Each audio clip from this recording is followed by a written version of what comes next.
আসসালামু আলাইকুম ওয়া রাহমাতুল্লাহি ওয়া বারাকাতুহু।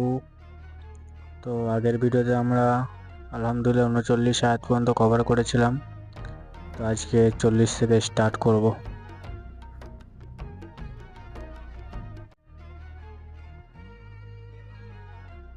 يا بني إسرائيل اذكروا نعمتي التي أنعمت عليكم وأوفوا بعهدي أوف بعهدكم وإياي فارهبون। হে বনি ইসরাইল, আমার সেই নিয়ামতের কথা মনে করো যা আমি তোমাদের দান করেছিলাম। আমার সাথে তোমাদের যে অঙ্গীকার ছিল তা পূর্ণ করো, তাহলে তোমাদের সাথে আমার যে অঙ্গীকার ছিল তা আমি পূর্ণ করব এবং তোমরা একমাত্র আমাকেই ভয় করো। ইসরাইল শব্দের অর্থ হচ্ছে আব্দুল্লাহ বা আল্লাহর বান্দা। এটি হযরত ইয়াকুব আলাইহিসসালামের উপাধি। আল্লাহর পক্ষ থেকে তিনি এই উপাধিটি লাভ করেছিলেন। তিনি ছিলেন হযরত ইসহাক আলাইহিসসালামের পুত্র ও ইব্রাহিম আলাইহিসসালামের প্রপুত্র। তাঁরই বংশধরদেরকে বলা হয় বনি ইসরাইল। আগের 4টি রুকুতে যে ভাষণ পেশ করা হয়েছে তা একটি ভূমিকামূলক ভাষণ। এই ভাষণে সাধারণভাবে সমগ্র মানবজাতিকে সম্বোধন করা হয়েছে।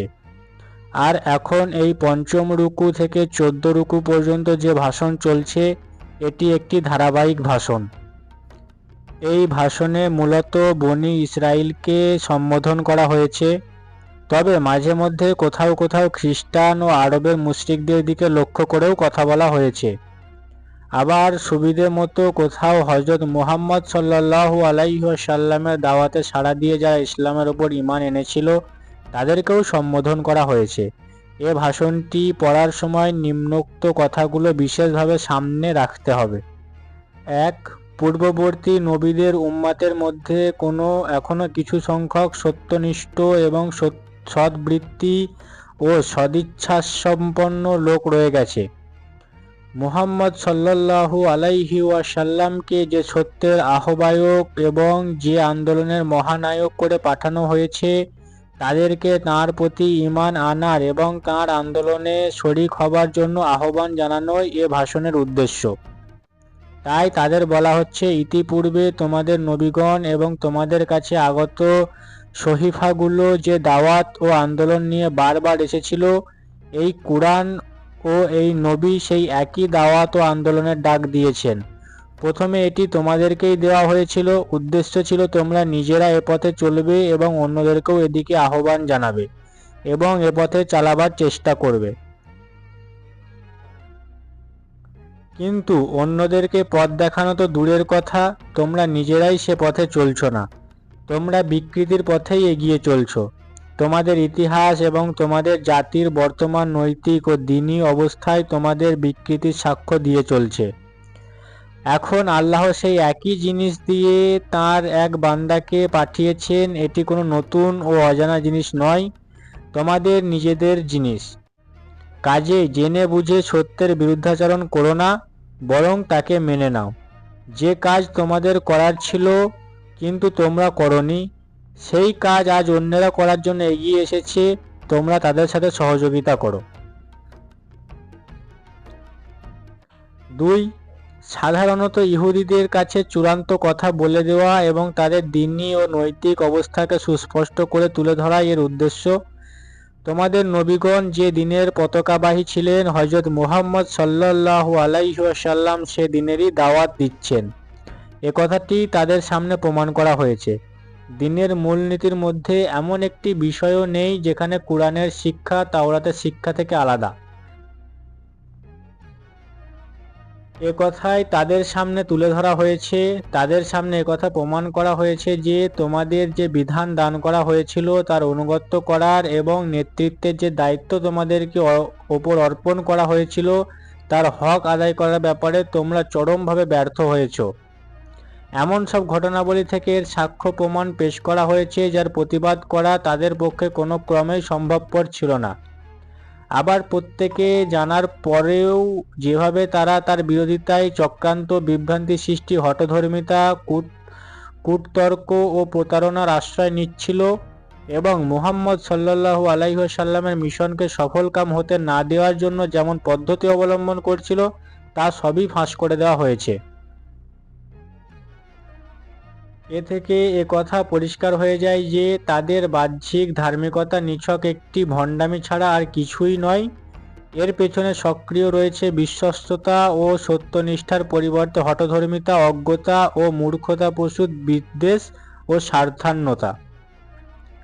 আসলে সৎ কর্মশীলতার কোনো কাজের উন্নতি ও সমৃদ্ধি তারা চায় না। এভাবে চূড়ান্ত কথা বলে দেওয়ার যে সুফল হয়েছে তা হচ্ছে এই যে একদিকে ওই জাতির মধ্যে যেসব সৎ লোক ছিল তাদের চোখ খুলে গেছে এবং অন্যদিকে মদিনার জনগণের, বিশেষ করে আরব দেশের মুশরিকদের উপর তাদের যে ধর্মীয় ও নৈতিক প্রভাব ছিল তা খতম হয়ে গেছে। তৃতীয়ত, নিজেদের আবরণহীন চেহারা দেখে তারা নিজেরাই হিম্মতহারা হয়ে পড়েছে। ফলে নিজের সত্যপন্থী হবার ব্যাপারে যে ব্যক্তি পরিপূর্ণরূপে নিশ্চিত সে যেমন সৎ সাহস ও দৃঢ়তার সাথে মোকাবিলায় এগিয়ে আসে তেমনটি করা তাদের পক্ষে কোনোদিন সম্ভব হয়নি। 3. আগের 4টি রুকুতে সমগ্র মানবজাতিকে সাধারণভাবে দাওয়াত দিয়ে যেসব কথা বলা হয়েছিল সে একই প্রসঙ্গে যে জাতি আল্লাহ প্রেরিত বিধান থেকে মুখ ফিরিয়ে নেয় তেমনই একটি বিশেষ জাতির বিশেষ দৃষ্টান্ত নিয়ে তার পরিণাম বর্ণনা করা হয়েছে। এভাবে বক্তব্য সুস্পষ্ট করার জন্য বনী ইসরাইলকে বাছাই করার একটি বিশেষ কারণ রয়েছে। পৃথিবীর অসংখ্য জাতিদের মধ্যে বর্তমান বিশ্বে একমাত্র বনী ইসরাইলই ক্রমাগত 4000 বছর থেকে সমগ্র মানবজাতির সামনে দৃষ্টান্ত হয়ে বেঁচে আছে। আল্লাহর বিধান অনুযায়ী জীবনযাপন করার পথে কোনো জাতির জীবনে যত চড়াই উতরাই আসতে পারে তার সবগুলোরই সন্ধান পাই আমরা এ জাতিটির মর্মান্তিক ইতিকথায়। 4. মুহাম্মদ সাল্লাল্লাহু আলাইহি ওয়াসাল্লামের অনুসারীদের শিক্ষা দেয়াই এর উদ্দেশ্য। পূর্ববর্তী নবীদের উম্মতরা অধঃপতনের যে গভীর গর্তে পড়ে গিয়েছিল তা থেকে উম্মতে মুহাম্মাদিকে রক্ষা করাই এর লক্ষ্য। ইহুদিদের নৈতিক দুর্বলতা, ধর্মীয় বিভ্রান্তি এবং বিশ্বাস ও কর্মের গলদগুলোর মধ্যে থেকে প্রতিটির দিকে অঙ্গুলি নির্দেশ করে তার মোকাবিলায় আল্লাহর সত্য দিনের দাবিসমূহ বর্ণনা করা হয়েছে। এভাবে মুসলমানরা পরিষ্কারভাবে নিজেদের পথ দেখে নিতে পারবে এবং ভুল পথ থেকে দূরে থাকতে সক্ষম হবে। এ প্রসঙ্গে ইহুদি ও খ্রিস্টানদের সমালোচনা করে কুরআন যা কিছু বলেছে সেগুলো পড়ার সময় মুসলমানদের অবশ্যই নবী সাল্লাল্লাহু আলাইহি ওয়াসাল্লামের একটি বিখ্যাত হাদিস মনে রাখা উচিত। হাদিসটিতে তিনি বলেছেন, তোমরাও অবশেষে পূর্ববর্তী উম্মতদের কর্মনীতির অনুসরণ করবেই, এমনকি তারা যদি কোনো গোসাপের গর্তে ঢুকে থাকে তাহলে তোমরাও তার মধ্যে ঢুকবে। এখানটা ভালো করে লক্ষ্য করতে হবে, নবী সাল্লাল্লাহু আলাইহি ওয়াসাল্লাম কি বললেন, তোমরাও অবশেষে পূর্ববর্তী উম্মতদের কর্মনীতি অনুসরণ করবে, মানে বনী ইসরায়েল ইহুদিদের কথা। ইহুদিদের এখানে যে 1 2 3 এখানে যে 4টে মানে ইহুদিদের পড়লাম আমরা এতক্ষণ ধরে। তো উম্মতে মুহাম্মাদি মানে নবী সাল্লাল্লাহু আলাইহি ওয়াসাল্লাম বলছে আমার উম্মতরাও তাদের সাথে এমনভাবে মিশে যাবে, তাদের কর্মনীতির অনুসরণ করবে, মানে তাদের কাজকর্ম অনুসরণ করবে, তাদেরকে নফরত করলেও তাদের কাজকর্মকে এমনভাবে অনুসরণ করবে যে এমনকি তারা যদি গোসাপের গর্তে ঢুকে যায় তো তাহলে তোমরাও তার মধ্যে ঢুকবে। মানে তারা যদি গোসাপের গর্তেও ঢুকে যায় আমরাও তাতে ঢুকে পড়বো, সেটা না জেনে বুঝেই। ঠিক এখন আমরাও বনী ইসরায়েলদের মতোই হয়ে গেছি। আমাদের কৃষ্টি কালচার, আমাদের আচার ব্যবহার, আমাদের সব কিছু ইহুদিদের মতো হয়ে গেছে। এমনকি মানে ইহুদিরা যেমন তাওরাতকে যেমন তারা পিঠের পিছনে তারা যেমন লুকিয়ে রেখেছিল, তাওরাতের মধ্যে তারা যেমন বিকৃতি ঘটিয়েছিল, ঠিক আমাদের মধ্যেও এখন সেই জিনিস চলে এসেছে। আমাদের কাছে হাদিস কোরআন থাকা সত্ত্বেও আমরা সঠিক জিনিসটাকে লুকিয়ে রেখে মানুষের সামনে মিথ্যা জিনিসটাকে প্রচার করতে ব্যস্ত।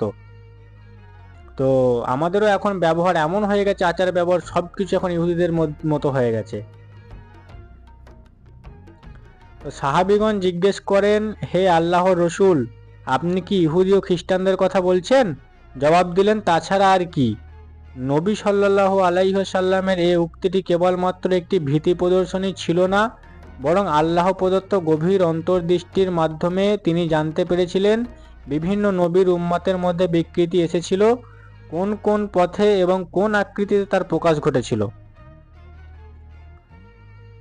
তো আমাদেরকে এই বিষয়গুলো ধ্যান রাখতে হবে, আমাদেরকে আরও ভালো করে হাদিস কোরআন পড়তে হবে, আরও জানতে হবে যে ইহুদিদের কালচার কি। কোরআনে বনি ইসরাইলদের সব থেকে বেশি আলোচনা করা হয়েছে, তাদের সব কিছু কোরআন খুলে দিয়েছে যাতে উম্মতে মুহাম্মদী এগুলো থেকে দূরে থাকে। কিন্তু আজকে আমাদের আচার ব্যবহার এমন হয়ে গেছে, আমরা তার সাথে এমনভাবে মিশে গেছি যে আমরা তাদের মতোই হয়ে গেছি, হিসেব মতো। আমাদেরকে সবসময় তাদের কাছ থেকে আলাদা থাকতে হবে। وآمنوا بما أنزلت مصدقا لما معكم ولا تكونوا أول كافر به ولا تشتروا بآياتي ثمنا قليلا وإياي فاتقون। আর আমি যে কিতাব পাঠিয়েছি তার উপর ঈমান আনো। তোমাদের কাছে আগে থেকেই যে কিতাব ছিল এটি তার সত্যতা সমর্থনকারী। কাজেই সবার আগে তোমরাই এর অস্বীকারী হইও না। সামান্য দামে আমার আয়াত বিক্রি করো না। আমার গজব থেকে আত্মরক্ষা করো। সামান্য দাম বলে দুনিয়ার স্বার্থ ও লাভের কথা বোঝানো হয়েছে। এর বিনিময়ে মানুষ আল্লাহর বিধান প্রত্যাখ্যান করেছিল। সত্যকে বিক্রি করে তার বিনিময়ে সারা দুনিয়ায় ধনসম্পদ হাসিল করলেও তা আসলে সামান্য দামি গণ্য হবে, কারণ সত্য নিঃসন্দেহে তার চেয়ে অনেক বেশি মূল্যবান।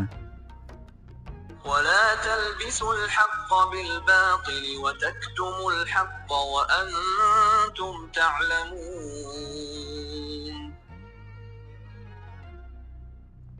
মিথ্যার রঙে রাঙিয়ে সত্যকে সন্দেহযুক্ত করো না এবং জেনে বুঝে সত্যকে গোপন করার চেষ্টা করো না। এই আয়াতটির অর্থ বোঝার জন্য সমকালীন আরবের শিক্ষাগত অবস্থাটা সামনে থাকা দরকার। আরববাসীরা সাধারণভাবে ছিল অশিক্ষিত। তাদের তুলনায় ইহুদিদের মধ্যে এমনিতেই শিক্ষার চর্চা ছিল অনেক বেশি।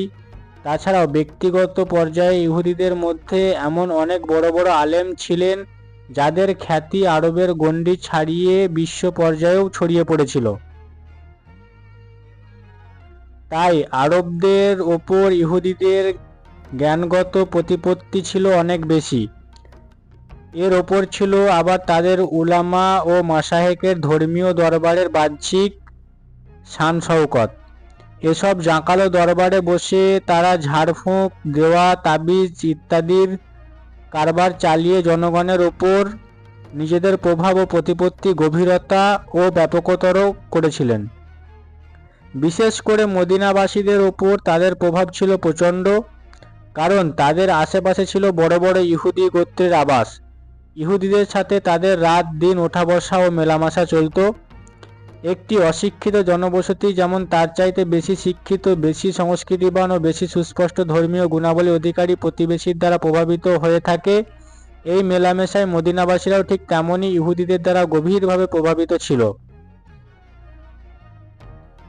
এই অবস্থায় নবী সাল্লাল্লাহু আলাইহি ওয়াসাল্লাম যখন নিজেকে নবী হিসেবে পেশ করলেন এবং লোকদেরকে ইসলামের দিকে দাওয়াত দিতে থাকলেন, তখন স্বাভাবিকভাবেই অশিক্ষিত আরবরা আহলে কিতাব ইহুদিদের কাছে গিয়ে জিজ্ঞেস করত, আপনারাও তো একজন নবীর অনুসারী এবং একটি আসমানি কিতাব মেনে চলেন, আপনারাই বলুন আমাদের মধ্যে এই যে ব্যক্তি নবুয়তের দাবি করছেন তার এবং তার শিক্ষা সম্পর্কে আপনাদের অভিমত কি? মক্কার লোকেরাও ইতিপূর্বে ইহুদিদের কাছে এই প্রশ্নটি বারবার করেছিল। রাসূলুল্লাহ সাল্লাল্লাহু আলাইহি ওয়াসাল্লাম মদিনায় আসার পর এখানেও বহু লোকে ইহুদি আলেমদের কাছে গিয়ে একথা জিজ্ঞেস করত, কিন্তু ইহুদি আলেমরা কখনো এর জবাবে সত্য কথা বলেনি। ডাহা মিথ্যা কথা বলা তাদের জন্য কঠিন ছিল। যেমন মুহাম্মদ সাল্লাল্লাহু আলাইহি ওয়াসাল্লাম যে তাওহীদ পেশ করেছেন তা মিথ্যা, অথবা আম্বিয়া, আসমানি গ্রন্থসমূহ, ফেরেশতা ও আখিরাত সম্পর্কে তাঁর বক্তব্য সঠিক নয়, অথবা তিনি যে নৈতিক মূলনীতি শিক্ষা দিচ্ছেন তার মধ্যে কোনো গলদ রয়ে গেছে। তবে যা কিছু তিনি পেশ করছেন তা সঠিক ও নির্ভুল এ ধরনের স্পষ্ট ভাষায় সত্যের স্বীকৃতি দিতেও তারা প্রস্তুত ছিল না। তারা প্রকাশ্যে সত্যের প্রতিবাদ করতে পারছিল না, আবার সোজাসুজি তাকে সত্য বলে মেনে নিতেও প্রস্তুত ছিল না। এ দুটি পথের মাঝখানে তারা তৃতীয় একটি পথ অবলম্বন করল। প্রত্যেক প্রশ্নকারী মনে তারা নবী সাল্লাল্লাহু আলাইহি ওয়াসাল্লাম, তাঁর জামাত ও তাঁর মিশনের বিরুদ্ধে কোনো না কোনো অশ্লীল প্ররোচনা দিয়ে দিত, তার বিরুদ্ধে কোনো না কোনো অভিযোগ আনত, এমন কোনো ইঙ্গিতপূর্ণ কথা বলতো যার ফলে লোকেরা সন্দেহ সংশয়ের মধ্যে পড়ে যেত। এভাবে তারা মানুষের মনে সন্দেহ ও সংশয়ের বীজ বপন করে তাদেরকে তার বেড়াজালে আটকে রাখতে এবং তাদের মাধ্যমে নবী সাল্লাল্লাহু আলাইহি ওয়াসাল্লাম ও তাঁর অনুসারীদেরকেও আটকাতে চাইতো। তাদের এ দৃষ্টিভঙ্গি ও কর্মনীতির কারণে তাদেরকে বলা হচ্ছে, সত্যের গায়ে মিথ্যার আবরণ চড়িয়ে দিও না, নিজেদের মিথ্যা প্রচারণা এবং শয়তানি সন্দেহ সংশয় আপত্তির সাহায্যে সত্যকে দাবি ও লুকিয়ে রাখার চেষ্টা করো না, সত্য মিথ্যার মিশ্রণ ঘটিয়ে দুনিয়াবাসীকে প্রতারিত করো না। তো আলহামদুলিল্লাহ আমরা আজকে 42 আয়াত পর্যন্ত কভার করে নিয়েছি। নেক্সট ভিডিও থেকে 43 থেকে শুরু করবো ইনশাআল্লাহ।